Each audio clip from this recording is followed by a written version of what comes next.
We begin with Lions Clubs International, the founding, the first in a series of centennial videos.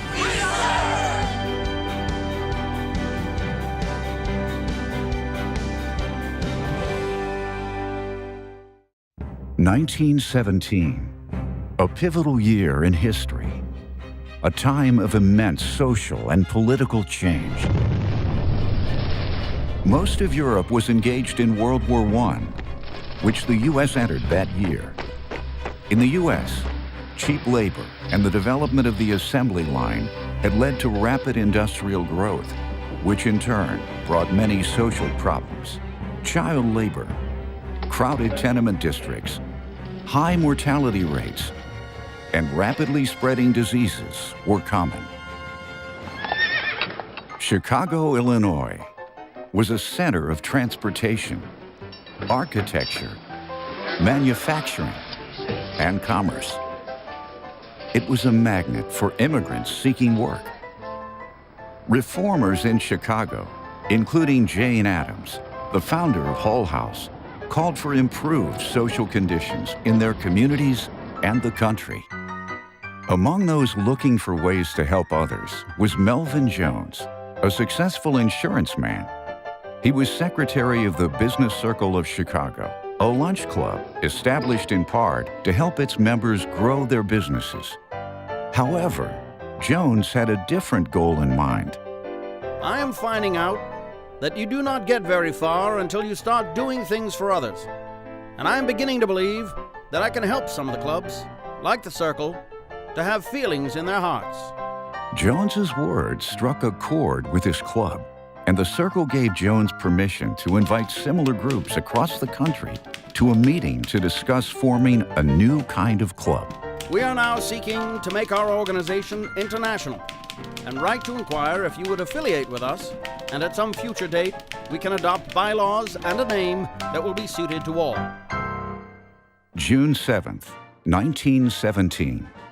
The first meeting was held at the Hotel LaSalle in Chicago. The Chicago Business Circle and several other groups attended. Dr. William Woods led a delegation called Lions Clubs to the meeting. This group had been registered in Indiana since 1916 and had clubs in a number of other states. Melvin opened the meeting and shared his vision for the new club. The attendees were receptive. Dr. Woods suggested the groups adopt the name Lions and pay dues of $1 per member semi-annually. Melvin and the others seized the opportunity to merge the existing clubs into a new, bigger, stronger organization, and the lion was the perfect symbol.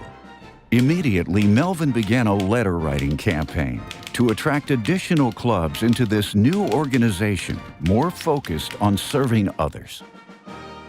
In August, Melvin and the members of the Chicago Business Circle formed the Lions Club of Chicago, now the Chicago Central Lions Club. October 8, 1917, the first convention of the International Association of Lions Clubs opened in Dallas, Texas, in the Adolphus Hotel. Delegates from 22 Lions Clubs in 9 states voted to keep the name Lions and adopted the logo of a lion holding in its mouth a club inscribed International. They also approved a principle that has guided Lions Clubs ever since. No club shall hold out as one of its objects the financial gain of its members. Dr. William Woods was elected president. Melvin Jones was named secretary-treasurer and authorized to establish a headquarters in Chicago. At the end of the Dallas convention, the new International Association of Lions Clubs had 800 members and $72 in the bank. November 1918. The first edition of the Lions Club magazine was published.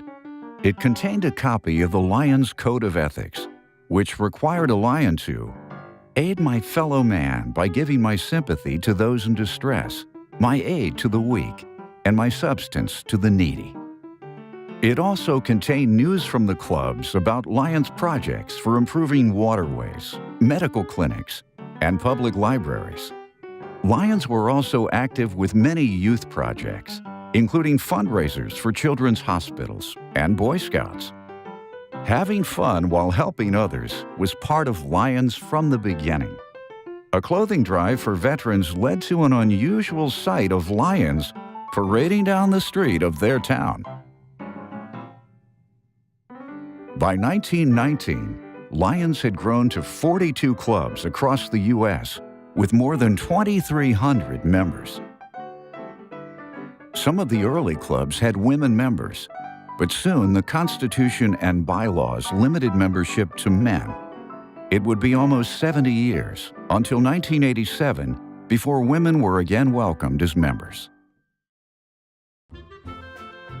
In 1920, Lioness clubs were established. Many women served alongside family members who were Lions. Also in 1920, in Ontario, Canada, Lions established the Border Cities Lions Club, now called the Windsor Lions Club.